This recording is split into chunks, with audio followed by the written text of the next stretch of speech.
om morgenen, hvor jeg ligger i sengen og tænker, om vi skal stå op, eller jeg bare skal tage et glas piller for det overstået. Ved du, hvorfor jeg ikke gør det? På grund af dig.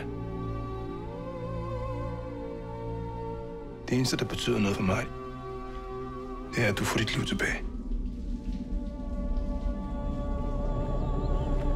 Hvor meget ved du om kostskole? Jamen, det er vel det, man sender sine børn hen, når man ikke gider være sammen med dem. Kimi Lassen, hun var vidne til dobbeltmord tilbage i 1994.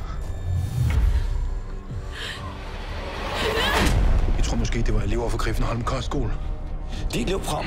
Dit liv frem. Har I fået en kollektiv hjerneblødning? Og præmien for at nedlægge årets særlige trofæ er et sommerhus i Provence. Lad os komme i gang!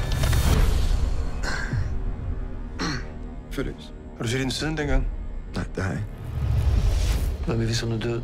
Eller gift. Er der en forskel? Jeg er her for at hjælpe dig. Jeg gør dig ikke noget.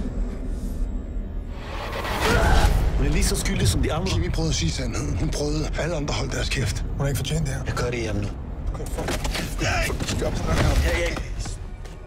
Du går for langt, Karl. Hvad siger du? Jeg beder dig til mig. Nej, det. Jeg har ikke brug for det. Nu er der folk derude, der forsøger at slå vores eneste vidne ihjel.